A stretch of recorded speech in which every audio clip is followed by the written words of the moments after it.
and defied the society. Who was it? You didn't let her go like I told you. If you interfere with her or your client, you could have your memory erased. You won't even remember she existed. I'm curious to see how you gonna make it out of all this.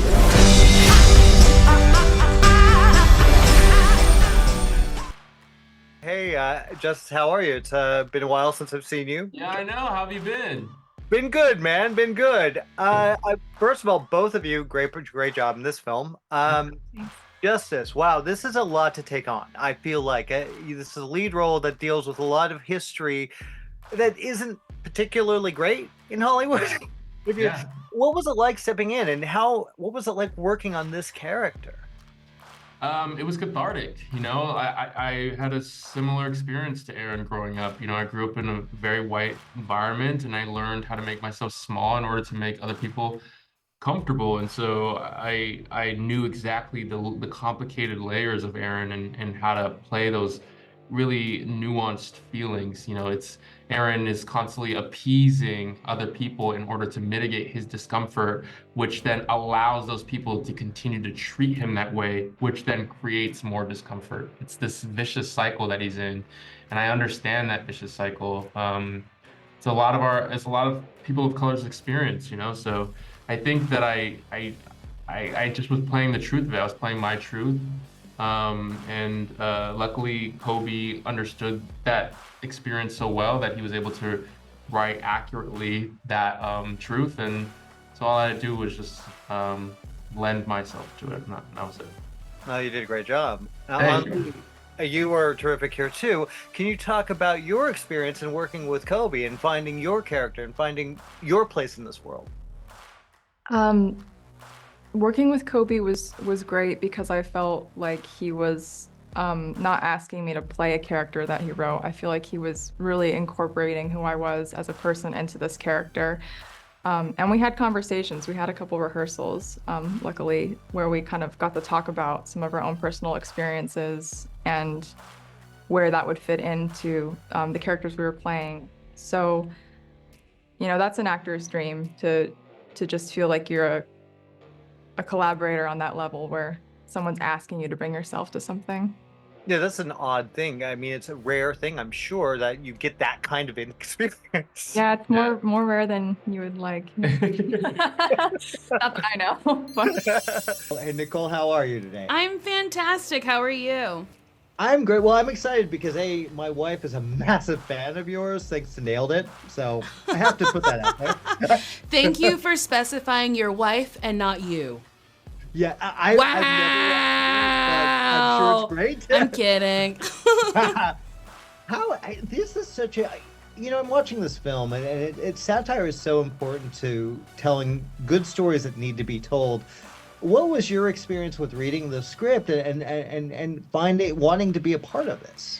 When I initially read the script, I truly was like, oh my goodness, this is such a big premise and such a big swing that wraps up this beautiful rom-com love story that also touches on, you know, racial stereotypes or racial biases or like white people just not seeing you through your experience. And I was like, oh, this is so cool. It's so cool that it's told in such a comedic way that I like laughed several times watching the movie and laughed reading the script. And it was just, yeah, I think it's just really incredible. And I think Kobi did such an incredible job speaking his own truth and also have it resonate with like me. I'm not a biracial man, but like there was a lot of stuff in the movie. You're like, you're not?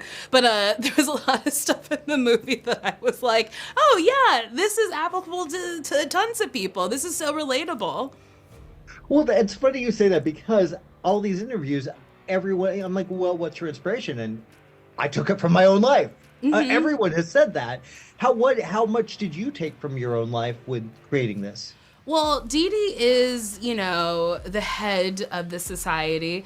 And I would say, like, in my own career, I've been my boss. Like, yes, I have agents. Yes, I have managers. But, like, you know, sometimes they're like, this offer is good. And I go back and ask for more money. If they're giving me $10, they got 12. And they're like, okay, we will do that. And 9 times out of 10, I get exactly what I want. So with Dee Dee, I was like, I want her to have that passion that I have for getting exactly what I want, but I also wanted her to exude I wanted her to take up space, because I also take up space. And I wanted people to stop whatever they were doing and look at her, even though it was scripted. Yeah. Everyone stops and looks at her, but I wanted people in the theater to go, oh, I would stop too. I wouldn't do a single thing while this woman speaks. I just wanted to really command the room, and that is kind of a hard thing to do, but I think I succeed in it. You nailed it. Hey, thanks. I had to. I love it.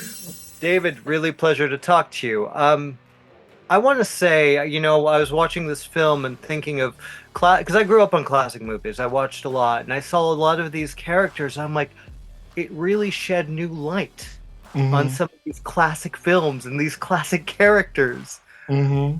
What was it like stepping into that world, man? I liked it because for me, the end was how Kobi kind of couched it in a little fantasy, a satirical look, comedy, getting into this world. But the heart of the film is much heavier.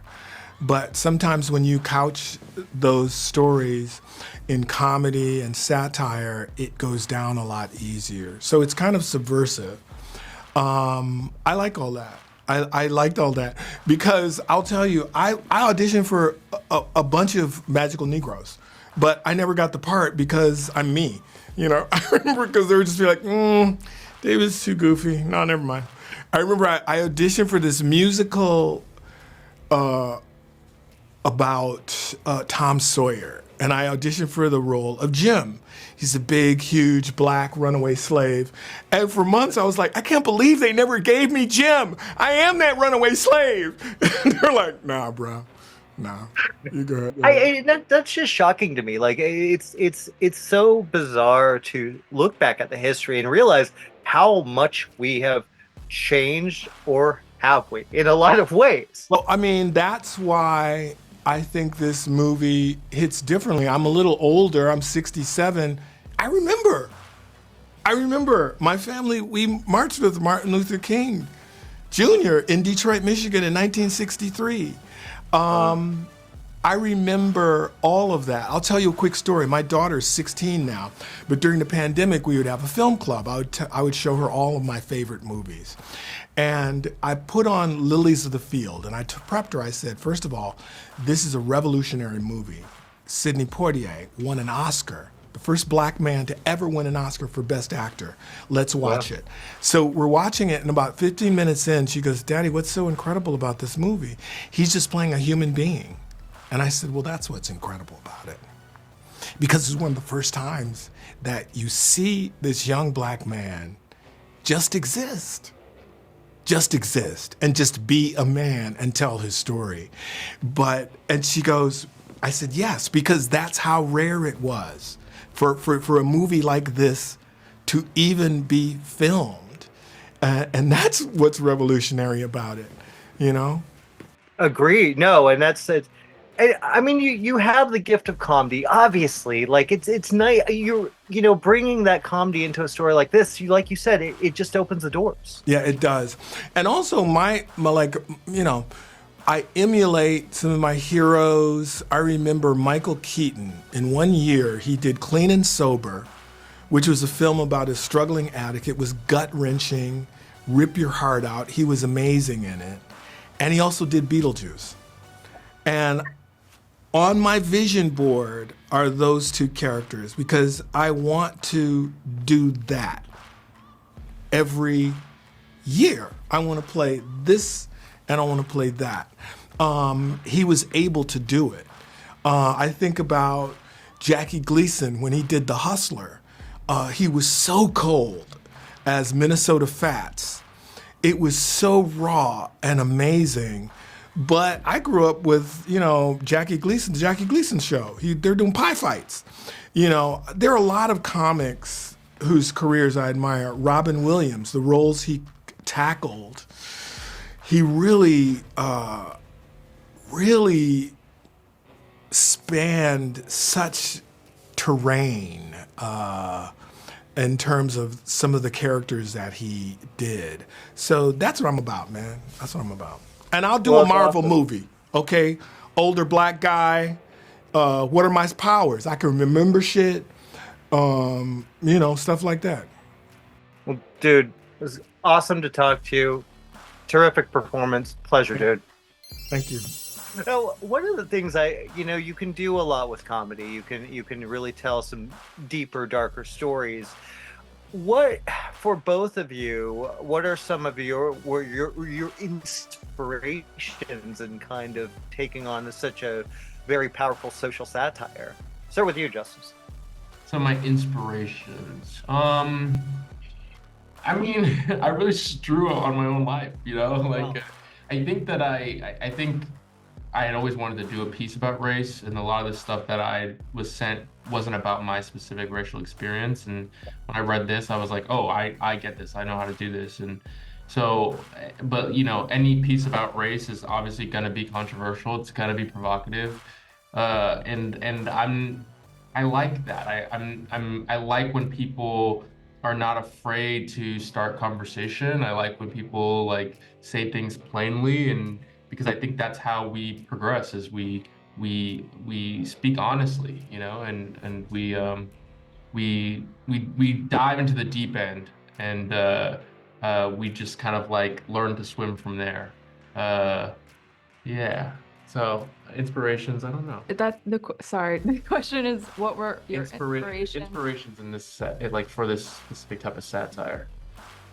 Oh, yeah, I wouldn't say I drew too much on inspirations outside of my own experiences. It really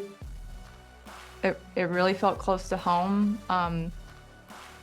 Like most of the scenes where Lizzie is kind of in this emotional state where she's navigating what parts of her she can show or hide. There's several maybe more notable experiences, but that feels very core. Like that feels like it was already in me. And then yeah, what inspired me to do the movie was just great writing. I'm so excited. Well, guys, we got to wrap. We went a little long, but thank you so much. Great job. Thank you. Bye, guys. You know, I love that Kobi is an actor, right? And this is his first film. I mean, what did that bring to you? Kobi being an actor, I think, was super helpful with direction, because he knew how to speak to an actor. Because sometimes a director will be like, hey, do it like, and you're like, what? That doesn't make any sort of sense. Or they'll start giving you line reads and not let you discover it on your own. Because it's like, once you've decided that's how it sounds, there's no exploration for an actor. And I felt like Kobi was like, I know what I need to get, I know what I want, but I also want you to explore it, because you might discover something that I wasn't aware that I wanted. And to me, that's invaluable. You know what I mean? Like, it's fun to work with someone who wants to collaborate with you. Well, you were awesome in this movie, and it was awesome talking to you, by the way. It was lovely to talk to you. Thank you so much. Thank you. See you later. Bye. Nice meeting. I know you can feel their discomfort, Aaron. Watching you walk through a room full of white people was the most painful thing I've ever seen. Excuse me. Sorry. I don't want to take you to a job interview. There's a recruiting class starting right now, and we got to get you in it. Welcome to the American Society of Magical Negroes. I don't really understand. It's easier to say. Kobi, how are you today? I'm good, Jimmy. How you doing? I'm good. I was talking to David earlier about, I grew up on watching these old classic movies, seeing characters that you have made a movie about. It's really fascinating. How did this story come for you? And this is your first time directing a feature. Why was it so important for you to tell this story? Well, I'm also a movie guy, so I grew up watching those same movies, and the magical Negro trope always sort of agitated me, and I didn't really know why. Some of those films I really thought I was going to love, and was told by Hollywood that I should love those films, but something felt a little off to me. And so, the older I've gotten and hearing, Spike Lee and other thoughtful critics talk about it, I have a language for understanding what was troubling about that I didn't when I was a kid, but sort of first and foremost, I wanted to respond to that trope and address it. But also what I found in writing it is that it became less about the trope in some ways and more about what it's like to grow up in a culture that thinks it's okay to tell those stories over and over again. And about my sort of personal experience as a black man and some of the particular and destructive defense mechanisms that I was taught. And so it's both about the literal trope in response to that, but also, I think, a more personal story about my particular black experience. Oh, okay. Yeah, it's such a fascinating topic. What was it like to kind of delve into the history of it? Did you go do a lot of history going into or did you just kind of rely on what you've already learned? So yeah, I did. I read. I rewatched a bunch of those films in the run up to, in the process of writing it, and then also before shooting. Also read a bunch of academic criticism about the trope. There's a lot of thoughtful, people writing about what this means and where it comes from and what the sort of underlying symbolism of it is, because ultimately, and one of my favorite takeaways from that research is that there, one of the things certain critics talk about when they talk about the magical Negro trope is that it's a happy slave trope, is that it imagines that black people love fitting themselves into systems of white power, that we're actually quite happy to do that, right? Which I think for a white majority is a really comforting fantasy, right? That it's like, oh, okay, it's all okay. Like America didn't do anything bad, it's all okay, right? That fantasy I think is really compelling for white people, and some of those sort of broader, thoughtful academic takes were really elucidating in terms of, again, what bothered me about it and what was the subtext I was getting from these that was, even as a kid, sort of so tricky for me. Nice. Now you, coming from an actor background, how much did that add to you? I feel like that would add so much. It's, I love actors, and I think as much as anything, the utility of coming from an acting background as a director is just that you're not scared of them because you know them and you love them so much. And I'm almost surprised when I was an actor. There are directors who, because a lot of them are come up as real sort of, camera guys or come up on the technical side. I joke, everybody comes up through some department. Nobody's a true generalist. And folks, I think, that come up on a more technical side of the street, sometimes actors are a little bit intimidating to them because they're these sort of wild horses, and I love them, and there's no kind of actor that spooks me. The actor can work this way, and I love them because I love their work. An actor can work this way, I love them because I love their work. And so that sort of familiarity with the craft and the different processes. All the actors I work with are far better actors than myself. It's part of the pleasure of it, but it's. There's a language thing there and an ease there that I think is super helpful. Yeah. Well, give yourself more credit than that. You're a far better actor than that. Well, that's very. I've seen my work. Well, thank you. I've seen your work. It's a pleasure talking to you, brother, and good luck with the film. Thank you so much. Appreciate you. Cheers. Bye. Cheers.